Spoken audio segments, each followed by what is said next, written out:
minasan, konnichiwa. It's me, Jelly, once again, and welcome to my YouTube channel. It's been a while since I uploaded my last video. I was so lazy for the past month, I swear. And yeah, I am just here at home right now, and I thought about why not make a video. Okay, so I've been getting a lot of questions about student visa here in Japan, and I had questions about studying here in university. Unfortunately, guys, I don't really have any idea about studying in university here, about the process and all that stuff, because I think it was my fault. I wasn't very clear on my first video. I came here to study Japanese and not in a university or other kind of school.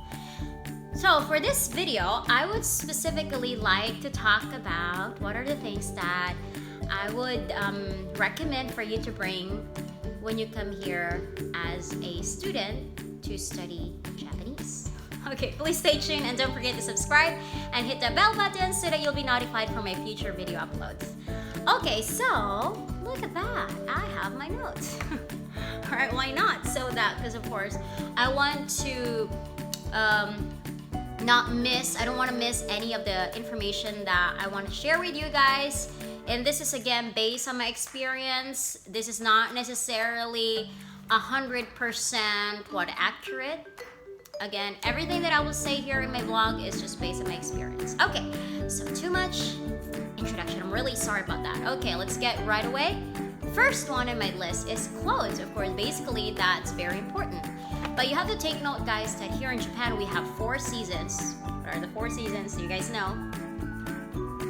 Okay, yeah. So you have winter, spring, summer, fall, right? So we have 4 seasons in Japan. So basically, winter, it's very cold. Fall, it's also cold. Spring, it's also cold. Especially if you are from a tropical country like Philippines, spring temperature is something that you cannot just wear a t-shirt like this one or a blouse.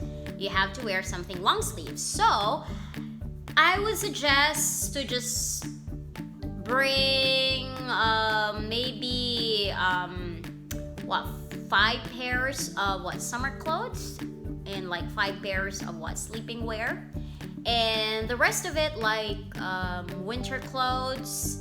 I would recommend that you just buy it here in Japan, because you don't have to worry about the price, because there's a lot of recycle shop. When I say recycle shop, it's like ukay in the Philippines, yeah, but it's not something like an ukay that you imagine in the Philippines, where it's very hot and it's very smelly. No, their ukay here is really nice and of really good quality. It's selected items, right? Kumbaga, in the Philippines. So, and it's really for me, it smells good and it looks very new. And some of it are even unused, because there are still some price tag, but they're very cheap. There. And then toiletries. So basically, toothbrush, toothpaste. You don't really have to bring a lot of toothpaste. Maybe just one tub of toothpaste will be fine. Good for a month. What else? Soap. Maybe, yeah, you can bring soap. Good for a month. I would suggest, instead of bringing a bottle of shampoo and conditioner, maybe you can just buy the sachet, because that is lighter than bringing the one in the bottle. Because again, you're gonna come here and you are only allowed, in my case, we're only allowed to bring 40 kilos, extra 40 kilos, okay? Aside from our hand carry bag, we can only bring 2 luggages, 20 kilos each. So that's 40 kilograms in total. And what else? Napkin for the girls, good for a month. Why is it good for a month? Because when you come here, it's not really a guarantee that you can get a part-time job right away. Because again, it really depends on the school.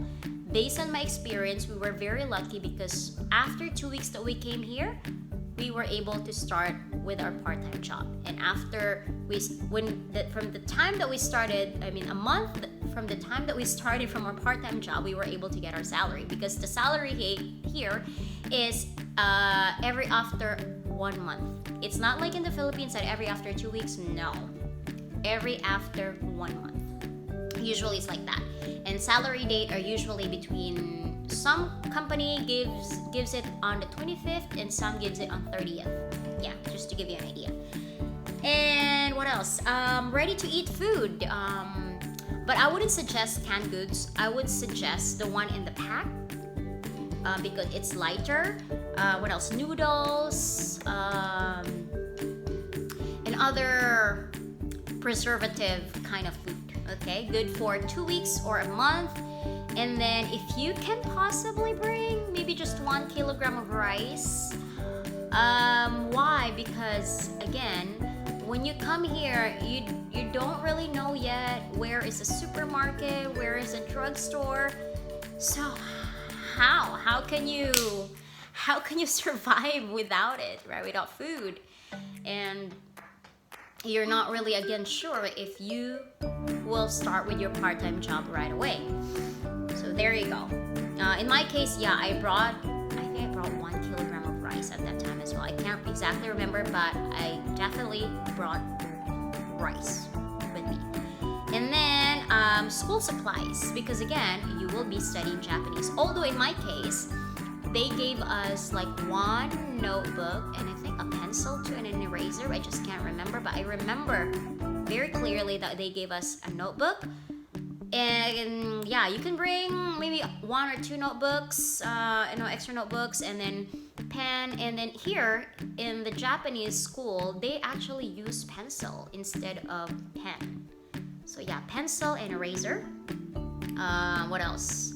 Yeah, sharpener. What else? Allowance, good for 1 month to 2 months if possible.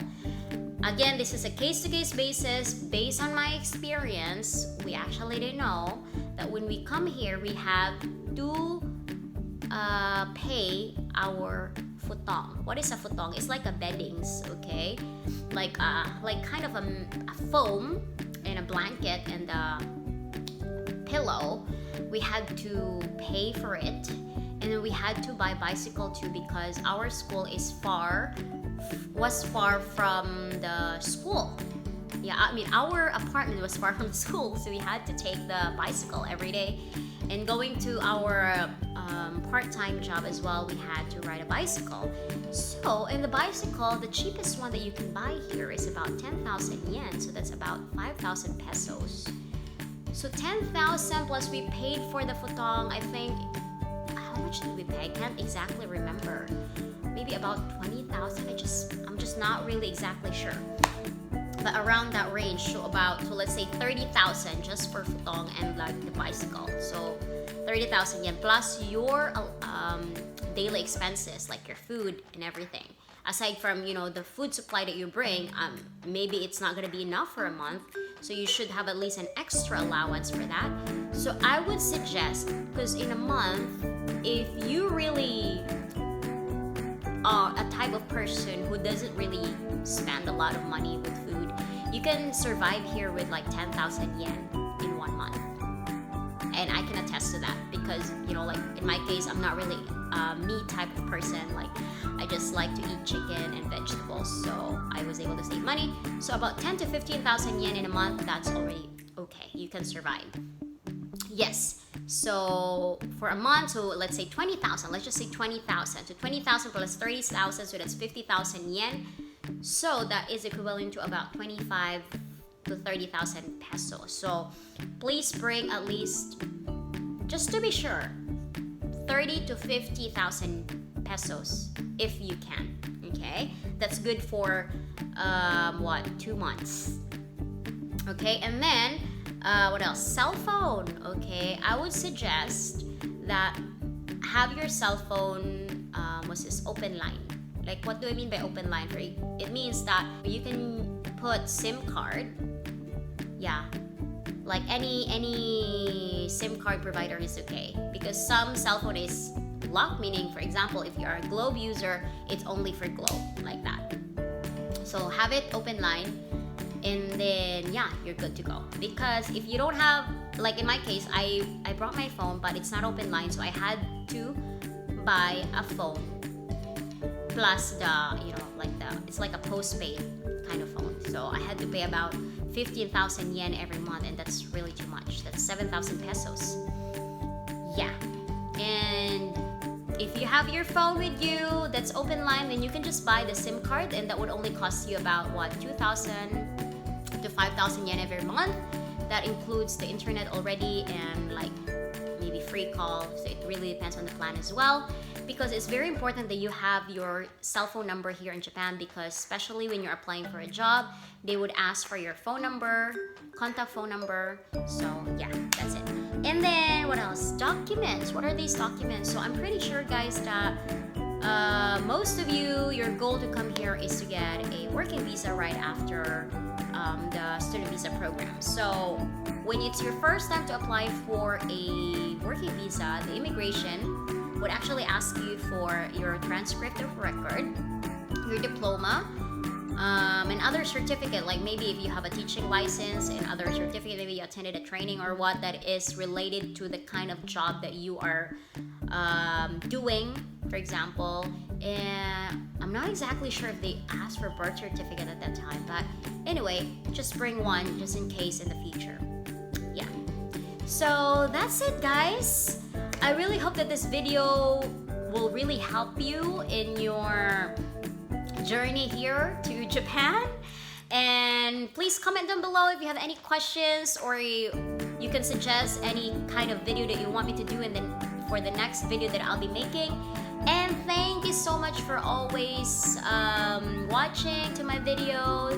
And yeah, see you. Goodbye, everyone. Take care.